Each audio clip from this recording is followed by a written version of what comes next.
one of the most interesting things about the industry and the products we sell, that there are so many unknowns. Yeah. You know, like customers don't know what they don't know. I think it's going through a transformation and you're at the heart of it. I think our mission is still breaking taboos and making sex the totally normal topic that it should be. There's a tipping point after which everyone just accepts you.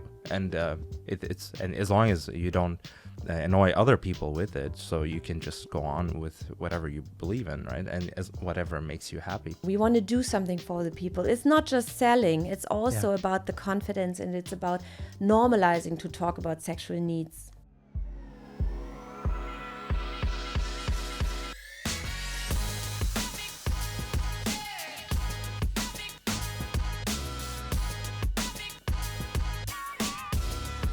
Hello and welcome to yet another episode of the EGN Podcast. I'm your host, Efe von Thenen. In this episode, we will get to know Amorelie, dedicated to spicing up the love lives of their customers. Now, you might think sex sells, right? At Amorelie, it's about much more than that. This brand has been breaking taboos and empowering people with its unique approach to intimacy for over a decade. From pioneering marketing strategies to creating an inclusive community, Amorelie stands as an example of how to blend e-commerce with a mission. With us today is Inga Bohn, Amorelie's head of Brand and Customer Centricity, who will take us for a journey behind the scenes on brand management, customer experience, and innovative ways where Amorelie connects with its audience. Let's dive in.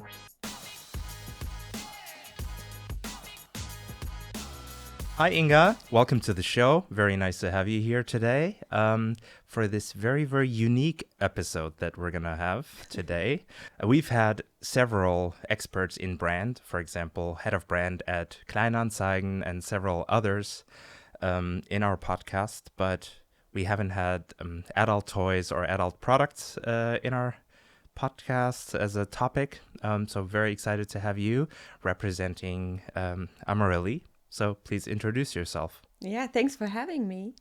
Very excited for this episode. I've also listened to some of the others. Kleinanzeigen, for example, was nice. Yeah, so I'm Inga. I'm right now head of brand and customer centricity at Amorelie.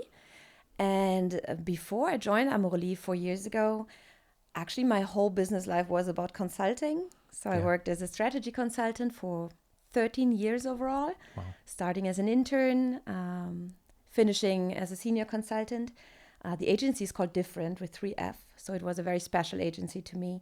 They are doing a lot of organizational transformation when it comes to brand management, brand visions, brand positionings, a lot of customer experience projects.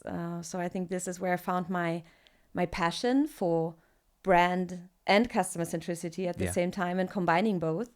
So it actually, the whole consultancy time actually shaped me a lot and gave me a lot to work with now for one company and one brand, which was super nice. It's a major shift actually, because and I know several consultants that are very close to me, and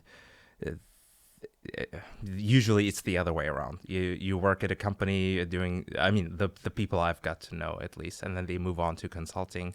And so I'm super excited to hear about your experience. So you've been with Amorelie for how long, you said? 4.5 years. Okay, yeah. So how's that? Why did you decide to work for that company? It all started when I had my second child and came back to work. And I somehow felt differently that time. And it was not that I didn't love my job still. Yeah. I did. It was super exciting still, doing projects for a lot of big brands, big corporations. But I felt I need to change somehow. Yeah. So I started looking for some jobs, and I stumbled upon this job offer from Amorelie, which was called Customer Centricity Management. Yeah. And I back then thought, okay, a company which has a customer centricity manager position open needs to be a good company, you know, like a modern, innovative company, paying attention to customer insights. And I thought, hey, this could be like a nice shift from consulting different firms to working for one firm and then trying to see how you actually implement all that stuff that I was doing as a consultant, you know, like from like up to the end, like which kind of barriers come at a later point in time that I might have not seen as a consultant. So that's how I applied to Amorelie, not really thinking about all this kind of, like it's about sex and sex toys and stuff, which was quite funny because I was sitting with the former CMO in the talk. And then she was at some point like, Inga, like from customer centricity, like it sounds great as if you can really like add a lot to this. How many sex toys do you own? Yeah, and then she was like, but did you already like really think about that this is going to be about sex?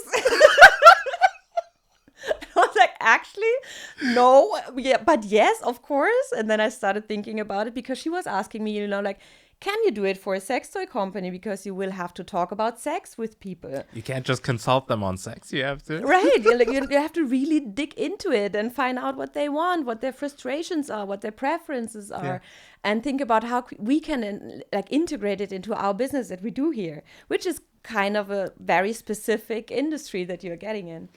And then I thought about it and was like, okay, actually, this sounds like a super great challenge to also, move from selling cars, for example, or selling furniture to selling sex toys. Then was like, okay, this is like coming to the very intimate stuff in adults' life, How were the reactions from your, maybe from your spouse or partner or friends? It was funny. Yeah, it was super funny. Like my former boss said something like, "Oh my God, you're gonna work at the G-spot of that company, like doing customer centricity." Like everyone was like making stupid jokes, basically. Yeah. And my husband back then was like starting to scroll through the website and was like, "Oh, did you see this? Oh my God, how is this gonna work?" And I was getting like, inspired, I have no clue. So I didn't know a lot about sex toys when I joined, which was actually very nice in that position because I could really like be an interviewer asking people like, how does it work? Why do people buy it? What is the expectation they have? I could really do interviews internally also. Yeah. I had a super nice buddy back then when I started who was one of the toy designers. And he was showing me like the whole portfolio of our own Amorelie toys that we develop ourselves.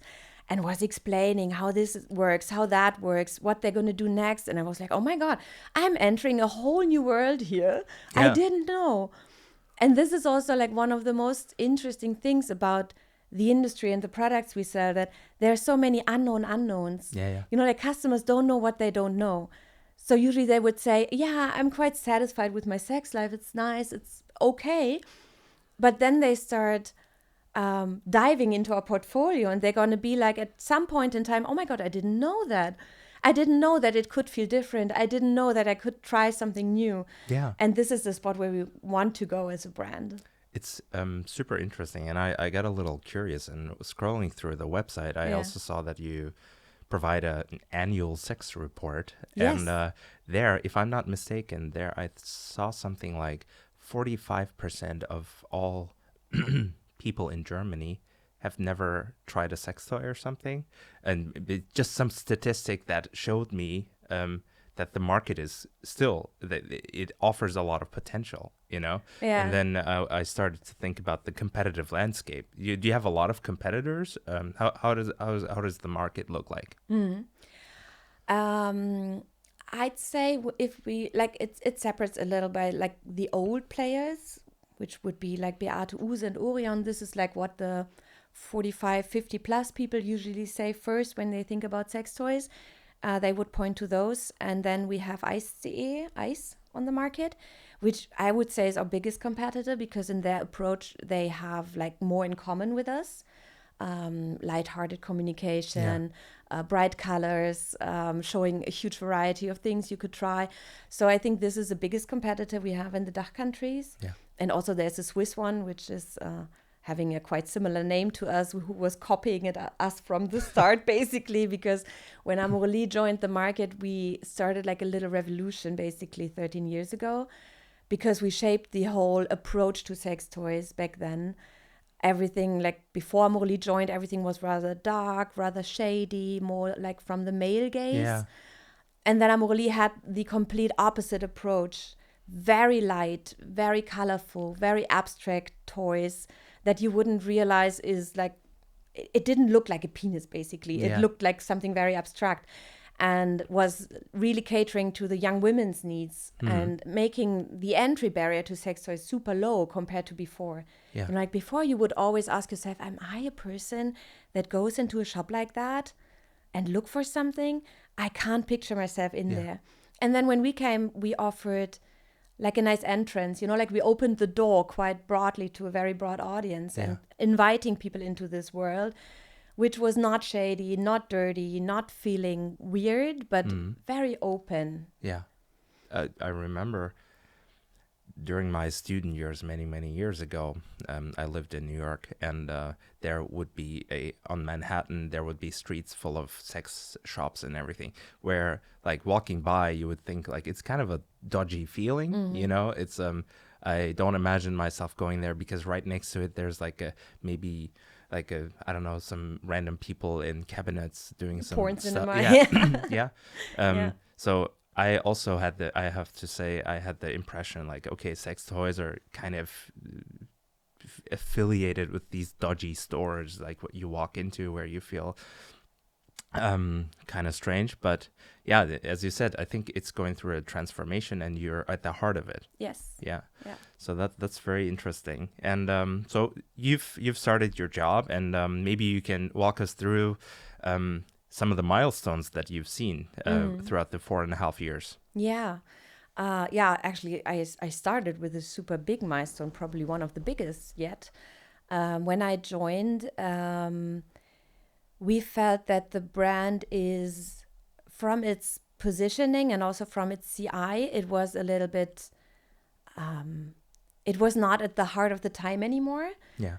Because when we entered the market, we had to talk about rather relationships and sex. Like everything had to be covered up a little, quite vanilla, very careful when talking about sex. And then we were on the market for some years, and 50 Shades of Grey happened, and Sex in the City happened, and sex moved into the mainstream more and more. Yeah. And we were part of it, also pushing it into the mainstream. And then there was this time when I joined where we were like, okay, our brand did not follow us there.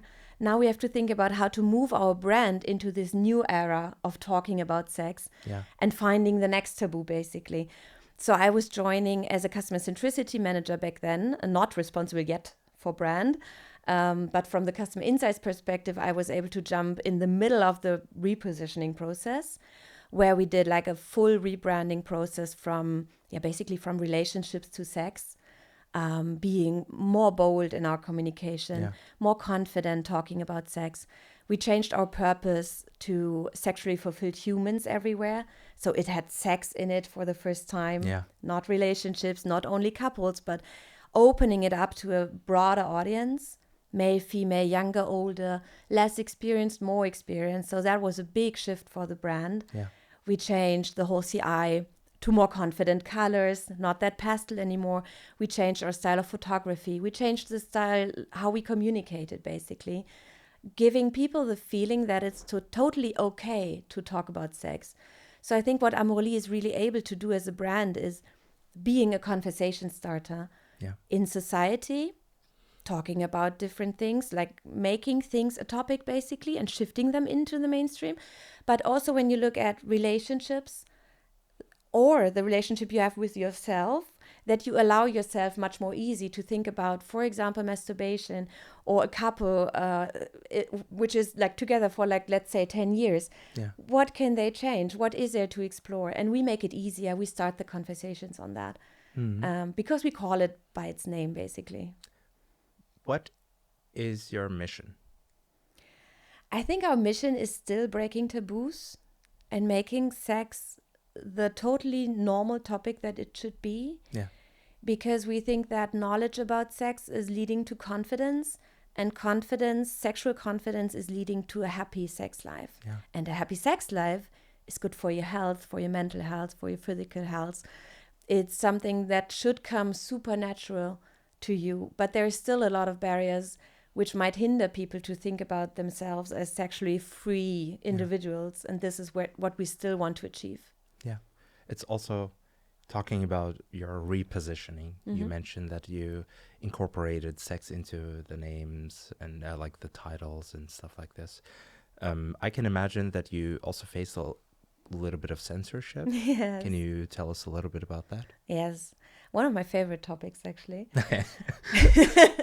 I mean, it's really frustrating from time to time in our daily lives. But at the same time, we love to make it a topic ourselves to actually fight for less censorship. So maybe to those that don't know what I'm talking about now is that in our media landscape, especially social media, but also other media outlets, it can be tricky to talk about sex because you're going to fall into one category with like drugs and weapons. Yeah. And of course, there's also a lot of bad content when it comes to sex. So it makes sense that there are borders. Yeah. And we will stick to the law at any point in time, of course. But in social media, especially if we do content which is educational, if we want to focus on, like letting people know about things. So they're going to be educated. They're going to feel more confident, especially also younger people on social media. We're going to get blocked for our content. Yeah. Like it happens with our organic social media profiles basically all the time. And then you're going to be in a shadow ban. People won't see your content. Then you have to say, hey, I want to be back live. And then it takes a lot of time until you're back at your numbers and your performance. Yeah. We have a lot of trouble to do ads, like social media ads, for example. It's always going to be a challenge to find words that will get through, to find pictures which will get through. We're going to be blocked.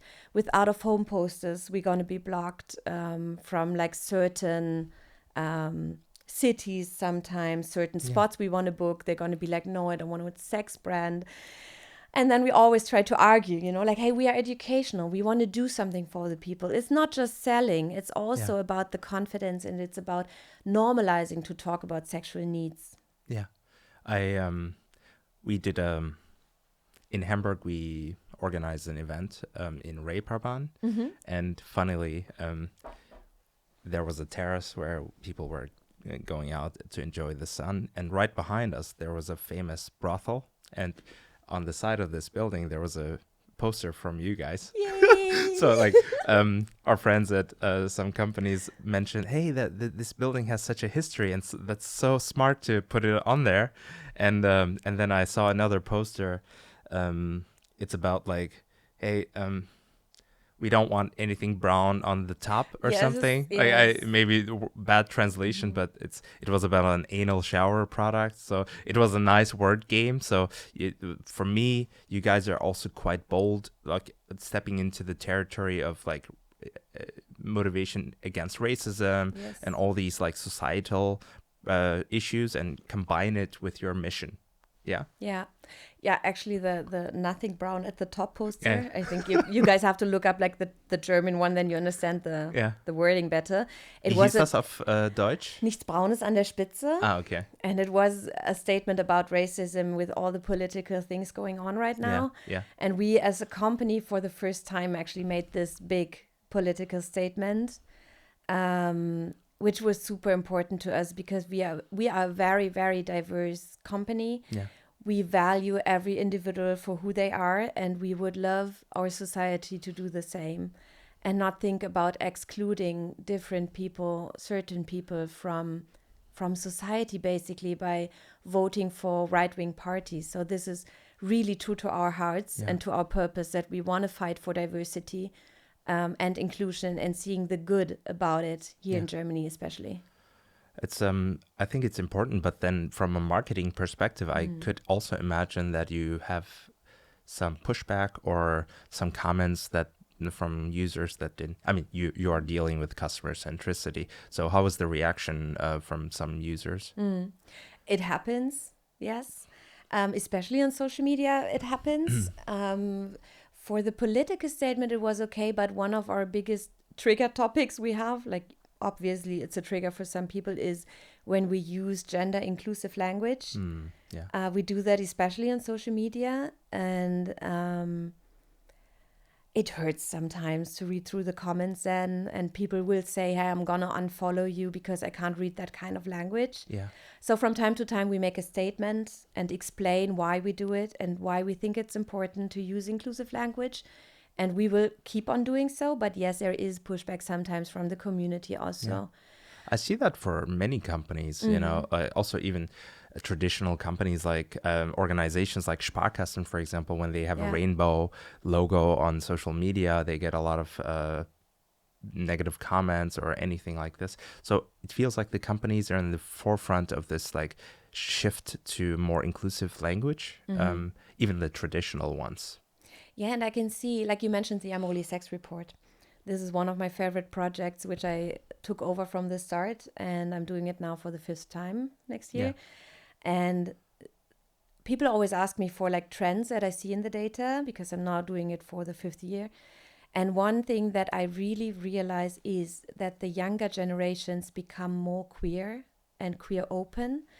So I think the next generation will be, maybe there's going to be a split also in that generation from people who don't like it and people who like it. But what I see is that the share of people who say they are queer in some kind of way is increasing. So it is a relevant topic also in our society to support this kinds of things, because it's not going to hurt us, all of us humans, if we speak in a language which will include everyone instead of speak in a language which will actually mean only men. Yeah. And this is why I think I don't understand why people struggle so much with it, because you're not going to lose anything. You're just going to add more to it. And this is what I also want to transfer and want to make public with our brand, that we can stand for everyone and we can promote everything without hurting anyone and without excluding anyone, because it's not getting less for the one group. It's just adding something to it. Yeah. I mean, I can imagine that habits are just hard to change for people. Yeah. I think even the people that I had it in my own experience. I turned vegan like several years ago, and everyone around me, that first the negative reactions like, hey, are you going to be okay? And everything is like, and then you realize there's a tipping point after which everyone just accepts you. And it's as long as you don't annoy other people with it, so you can just go on with whatever you believe in, right? And as whatever makes you happy. So I think it's just a shift in society. And for me, it's very nice to see that you guys and other companies are in the heart, and just like you get to make an impact also. I hope so. So you mentioned this annual sex report. Do you have other insights for us? Some exciting anecdotes or statistics a lot you can share?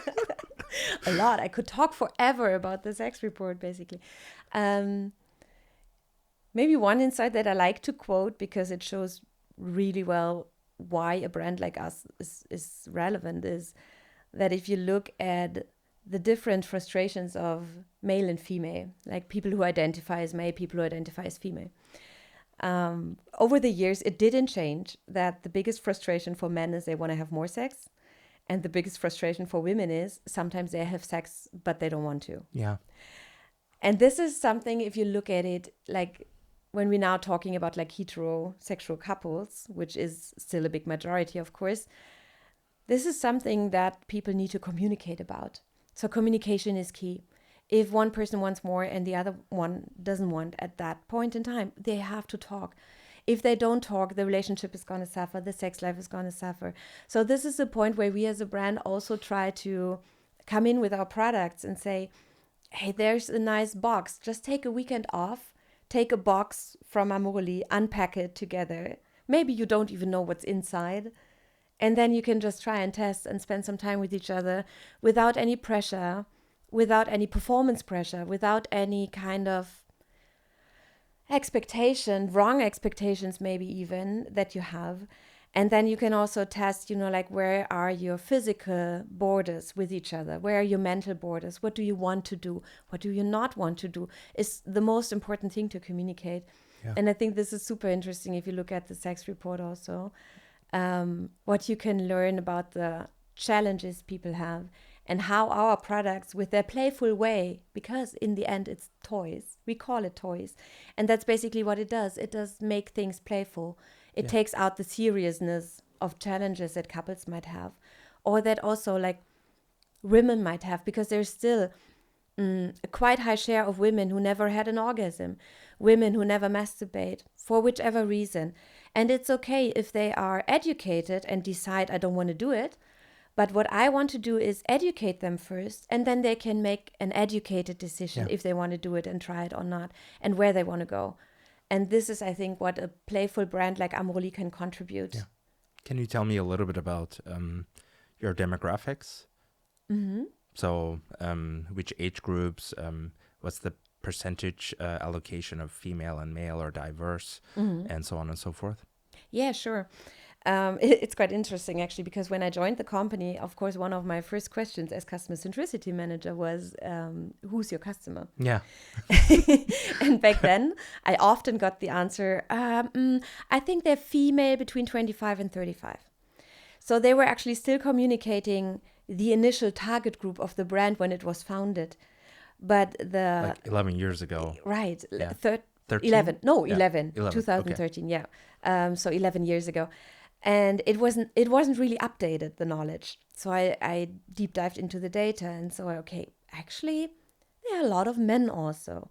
Then I started a survey. What are men buying? Are they actually buying female products? Are they buying for the relationship, or are they buying for themselves? Yeah. And actually, that's super interesting because we see that over the years, the share of male who buy for themselves is increasing. So actually, male are the next step, basically, after women discovered sex toys for themselves. Yeah. Now men do. So we have still a little bit higher share of females, but it's like 60-40 usually. Okay. And when it comes to age, it also differentiates a lot nowadays, like from the really younger audience up to 30 years is still like, let's say 40%, but the rest of it is older. So we have like a quite high share of people in their 30s who have like kids, are in a long-term relationship. They have totally different expectations to the young audience who's trying themselves out. And we also have quite a high share nowadays. It's like, I think it's like 17 to 20% of 40 plus customers. And I think this is also something which is changing because the older generations grew up with a different kind of sex education than the young ones do. So luckily, there's a shift also in schools, what they tell to the young people. Yeah. It's getting more of sex education, and also not only the biological stuff, but also how you actually do it, or what is an orgasm, what is a clitoris, that kind of topics, which I didn't have even in my sex education. So you see now that older generations are also picking up and coming closer to the topics. But from a marketing perspective, it's still easier to sell to younger audiences because they're more open. Yeah. An older person, you have to reach multiple times more than a young person until there's this moment of, okay, now I'm going to buy.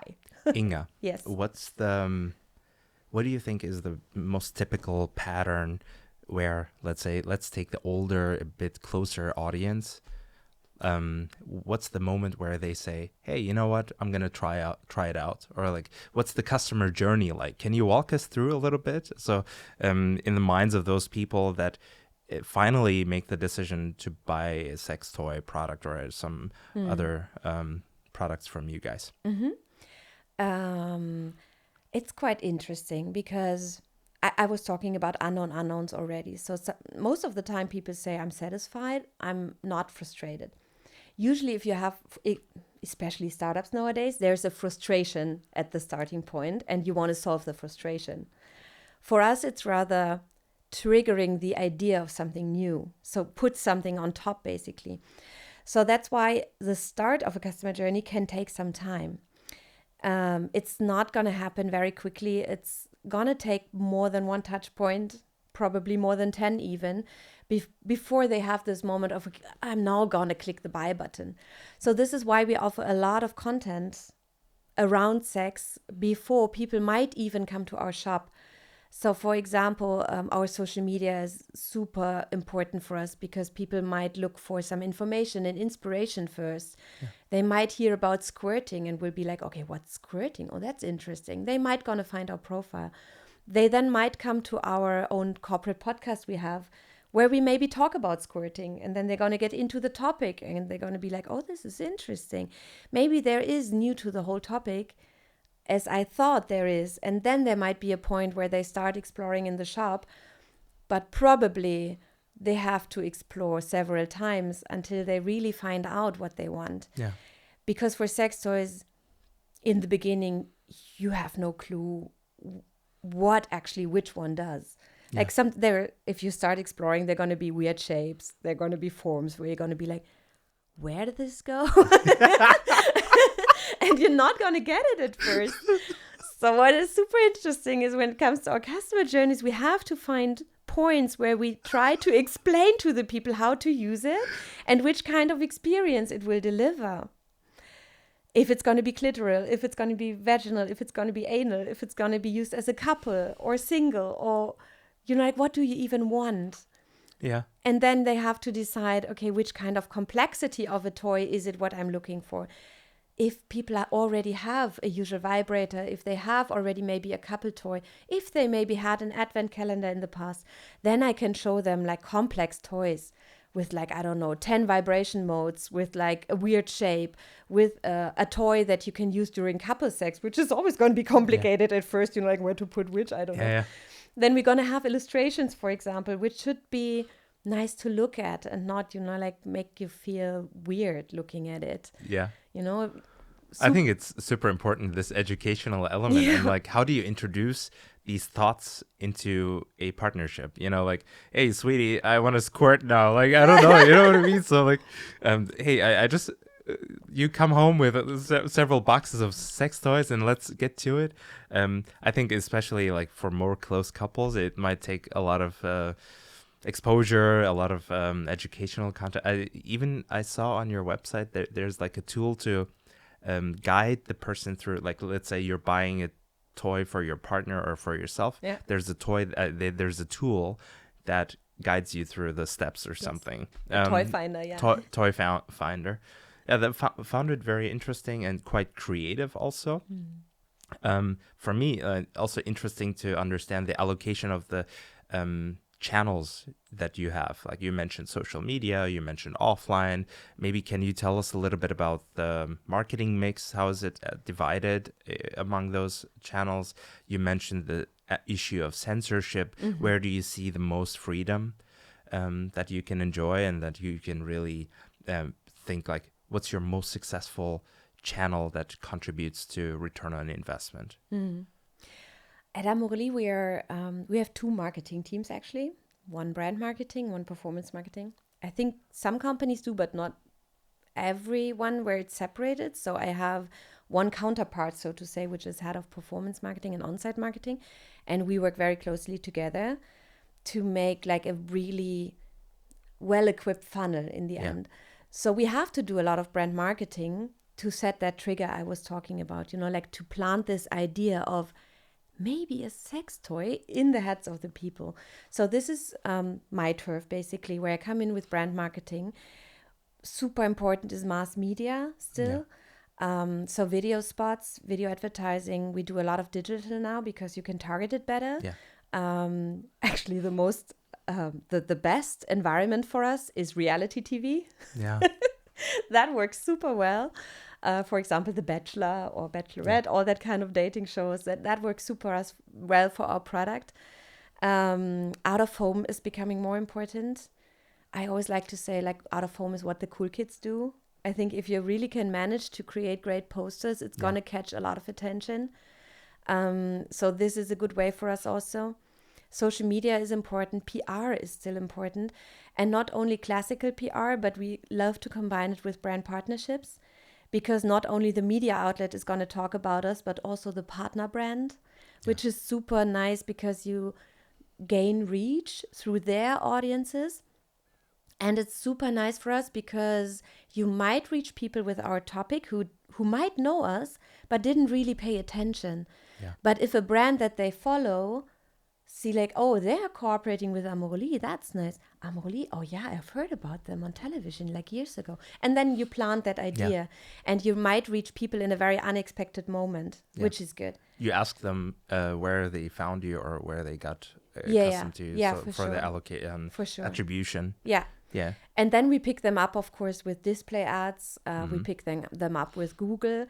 Google is always a challenge for us because there's also a lot of censorship going on, ads being blocked. It's a very safe place. Yeah, and especially since there is Google Safe Search, we have like huge issues because sometimes I see that in the checkout survey, people say, hey, I Googled and I didn't even find Amorelie. And this actually happens if people have turned on the safe search mode. Yeah. They're not going to even find our brand. They really have to come directly.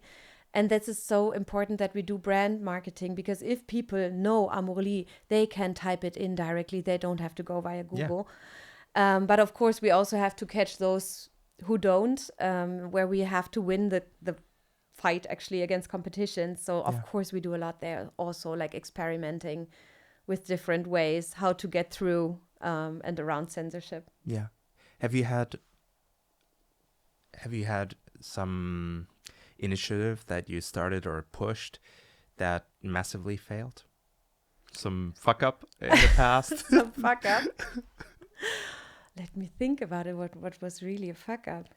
I mean, just also super interesting because like we often talk about the best practices, right? Yeah. And then I think also understanding what went wrong, and just I think I have a good example. I think. Yeah. Yeah. Okay, perfect. Go for it. Yeah, it's also about brand partnerships, because this is where I put a lot of focus in when I took over the brand team 2 years ago, because I thought it's a great opportunity.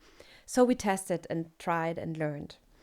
And what we saw was that it happens that a lot of other brands are super enthusiastic at first glance. They're going to be like, yeah, Amorelie is a well-known brand. Super, yeah, let's plan something together. And then we go into details. We start planning. We set up a huge partnership. And then it happened actually multiple times that then they had to get a sign-off from their management. And then management is going to be like, this is sex toys. Do we really want to be in a partnership with a sex toy company? Yeah. And then it happened that we created a lot of content and it wasn't pushed as it was supposed to be pushed.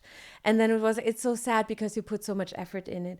So we learned that when we connect with other marketing managers from other companies to work with, one of the first things will be, please make an early pitch with your management. Here's a concept. Get it cleared off. Yeah. Here's what Amorelie is about, that we are educational, that we are a premium brand, that we are not about, like shady image, blah, blah, but that we are really trying to move sex into the mainstream, and pitch it early so we can really get commitment from top management before we go into planning and execution. Definitely. Yeah, so we had like major fuck-ups where we created a lot of content with a lot of capacities and it wasn't seen by anyone, basically. Yeah, that's a great example. I think good learnings for many of us. What I'm also curious about is when I search for Amorelie, just looking through the website and looking at some social media channels, I'm also curious about, you have a lot of educational content, of course, catering to the target group you have. You mentioned 60-40% male, female, or diverse, whatever. The interesting question is also like the younger generation, Gen Z, Gen Alpha, and so on and so forth. They're exposed pretty much from birth. They're exposed to pornography. They're exposed to all kinds of violent imagery. Like, it's enough to scroll once on X and you already see, because of the lack of censorship, you already see lots of content that where I'm thinking, okay, I'm glad my kids don't see it yet, But when is the right time for teenagers to get affiliated with, what do you do for the younger audience to educate them, or do you do such things? Now, what's your role in the whole society, so to speak? Yeah, that's a tricky question, because when it's about kids, I have 2 kids on my own, and I want to filter what they know at which point in time, but I won't be able to. I know that already because my kids are Generation Alpha. They're going to be at some point confronted with that kind of content.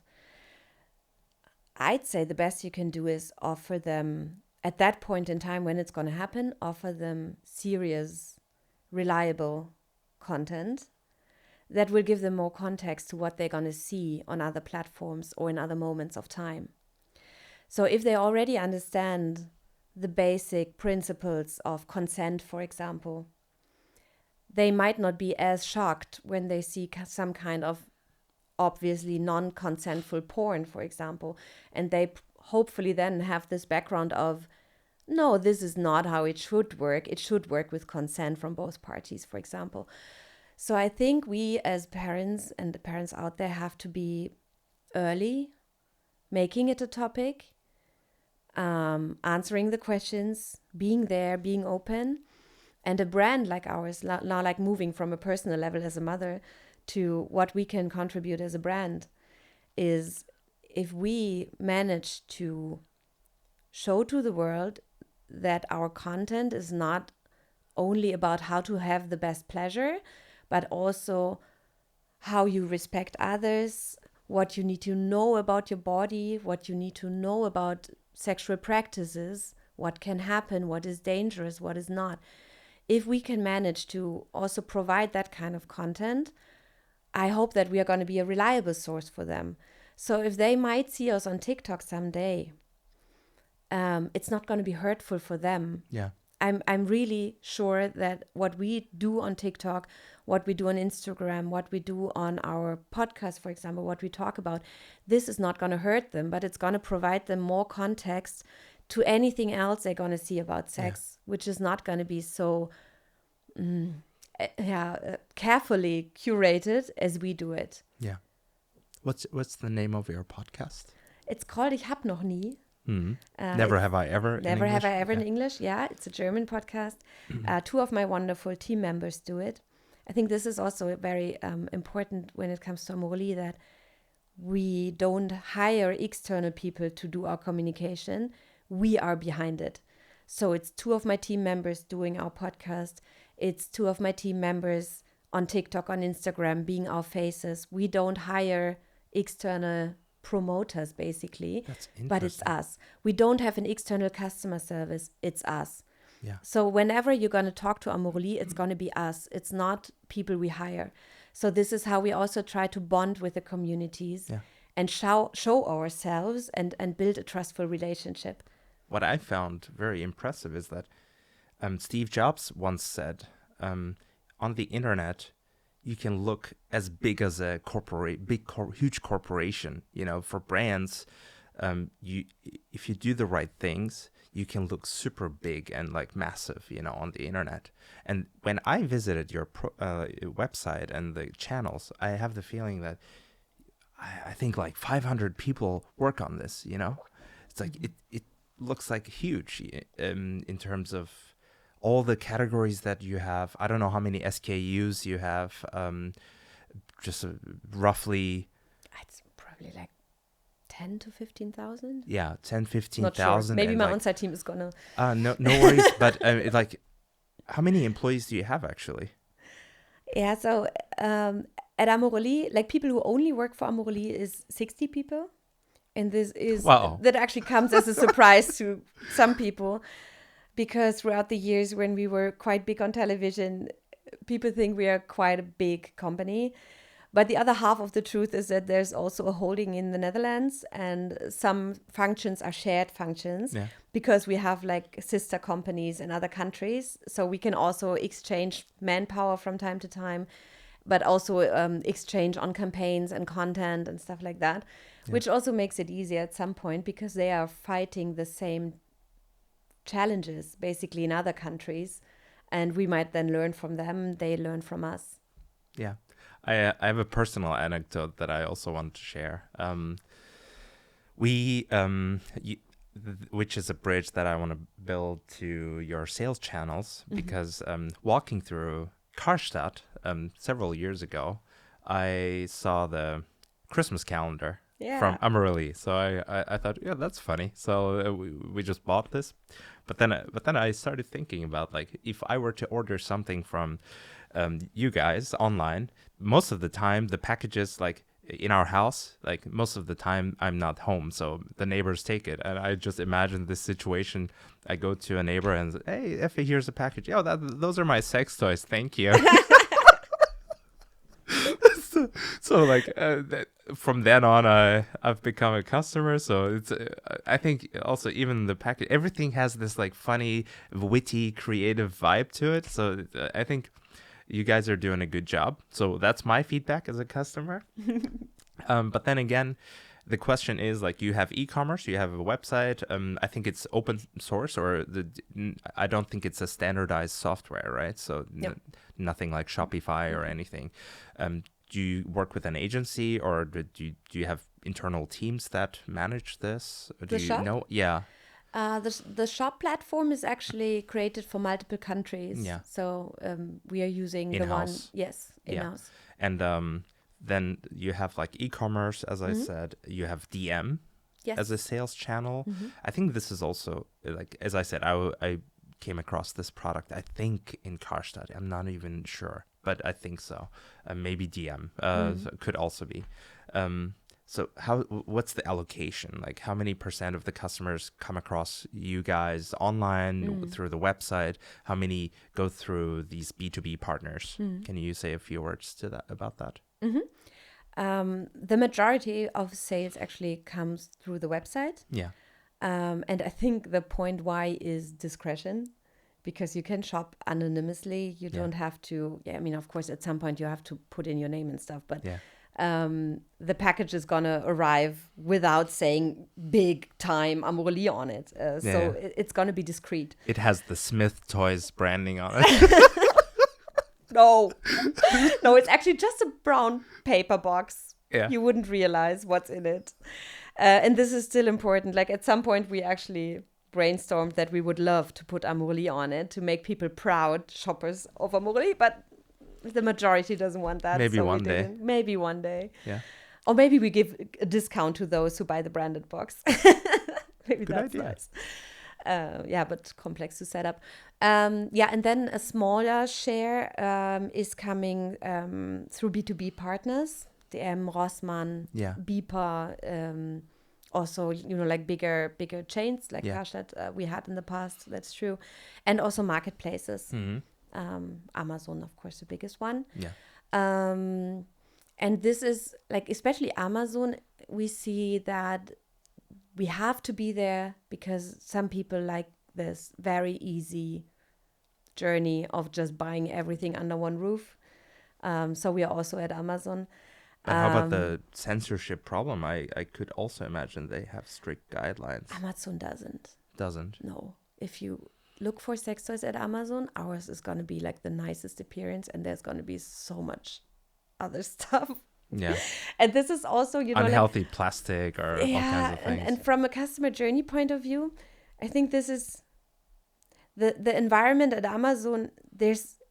All of us know Amazon. Things are going to jump at you. Yeah.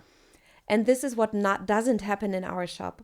So we always try to explain, we have a shopping window at Amorelie. When you enter the website, nothing super specific or advanced is going to jump at you at first sight, because we know that a lot of people are coming who still have to get kind of familiar with everything we do. So in the shopping window, we put all the stuff which is like our best sellers, things that most people would buy. And then if you go to the depth of the shop, then you find like a broad portfolio of things that also more advanced customers would like to see. But it's not going to jump at you if you don't want to see it. So we really try to curate our experience, the shopping experience, in a way that every kind of customer can find what they're looking for, but those who are exploring and are still new to the topic will not feel repelled. Yeah, for sure. But you haven't done any pop-up stores or offline stores or anything? Pop-up we had, I think, in the past, and we also consider, but no real offline shopping experience, no. Okay. Yeah, interesting. So you're for now pure online, focused on multi-channel, marketplace, all kinds of channels, but predominantly through the own website. Yes. What we did, actually, I didn't mention it when we were talking about the marketing mix. What we implemented also 2 years ago when I took over is actually creating more offline experience, marketing-wise, to be in the lives of the people, like to connect to their lifestyles. What was super not only fun for us, but also for the community, was that for the first time last year, we did a festival activation. So we were at Super Bloom in Munich, and we're going to be this year also, and had like a huge activation on site. And it turned out to be super successful for us because people really wanted to see Amorelie and they really wanted to connect with us, and they were spending a lot of time in our area. Yeah. So that was awesome to see that people really want to connect with us and see us as a love brand. Because I think in the end, if you connect to the lifestyles of the people, you will build brand love. And if you then at some point in time decide to buy a sex toy, hopefully we are going to be the preferred brand, and they're not going to Google just freely, but hopefully come to our shop directly and buy at our place. And this is why I really try to create memories, brand memories, basically. And this is happening if you connect to the lifestyles of the people. Yeah. Concert sponsorings, for example, also turned out to be super successful for us. Like every time when we manage to build a relation to something that is happening in people's lives anyways.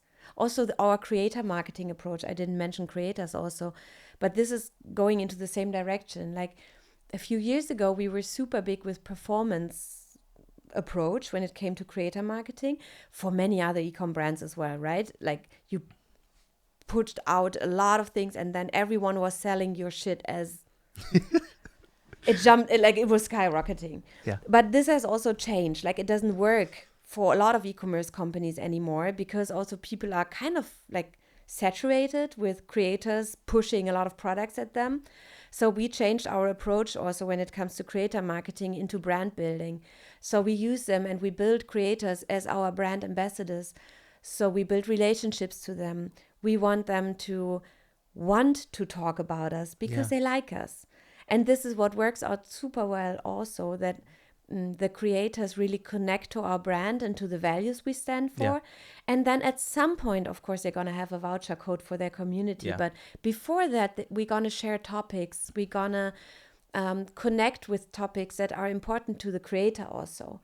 So if they talk about something which is specifically important to them, they're going to sell it differently to their community.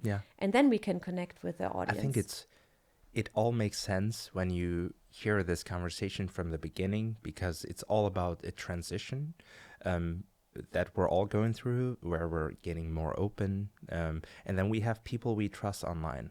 We go to them and we affiliate their experiences with ours. Like we think, oh, okay, if he's vulnerable, he's opening up, he's talking about these issues, and hey, he's trying out new things, you know, and then you think, why not? Like, I could be the same. Like I could give it a shot, you know, like kind of giving you this push, but from the other side, not from you guys, but I guess you have some sort of influence towards the influencer side, you know, so that they convey the right messages, probably.